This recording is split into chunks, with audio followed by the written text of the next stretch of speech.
রাষ্ট্র যেভাবে চালিয়েছে, সাধারণ মানুষের নির্যাতন করেছে, বাংলাদেশের গুণ খুব আয়নাঘর সব মিলে বাংলাদেশের মানুষ যে অতিষ্ঠিত ভোগ করেছে।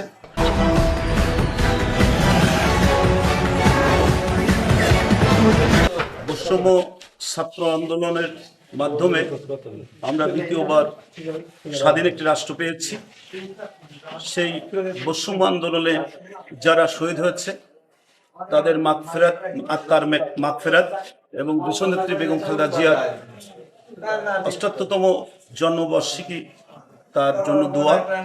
আজকের এই অনুষ্ঠান আয়োজন করেছিলাম আমরা গুটি কয়েক মানুষ, হরিরামপুর ইউনিয়ন বিএনপি অঙ্গ সংগঠন এবং বৈষম্য বিরোধী ছাত্র আন্দোলনের নেতৃবৃন্দ দিয়ে। আজকের এই অনুষ্ঠানটি মূলত আমাদের দীর্ঘদিন ১৭ বছর পরে আমরা আমাদের বাক স্বাধীনতা ফিরে পেয়েছি। সেই বাক স্বাধীনতা ফিরে পাওয়ার লক্ষ্যেই আজকে আমরা এখানে একত্রিত হতে পেরেছি। আজকে বাংলাদেশের যে একটি fascist mafia don Sheikh Hasina সরকার সাধারণ মানুষের ঘাড়ের উপর চেপে বসেছিল, সেটা গণ অভ্যুত্থান বলা যায়। বৈষম্য ছাত্র আন্দোলনের মাধ্যমে সাধারণ মানুষের আন্দোলনের মধ্য দিয়ে এদেশ থেকে ৫ই আগস্ট বিদায় নিয়েছে।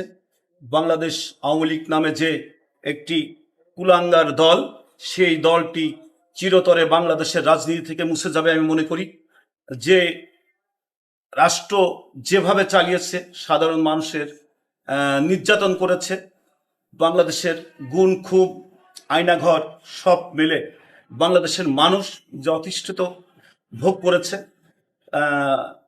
সাংবাদিকতার স্বাধীনতা ছিল না, আমাদের বাক স্বাধীনতা ছিল না, আমরা সেখান থেকে মুক্ত হয়েছি। আগামী দিনে আমরা এই ছাত্র ভাইদেরকে সঙ্গে নিয়ে আগামী দিনে রাষ্ট্র মেরামতের কাজে আমরা সবাই মিলে কাজ করব, এই প্রত্যাশা নিয়ে। বাংলাদেশটা ভালো থাক, সুন্দর থাক, এই প্রত্যাশায় সবাইকে ধন্যবাদ।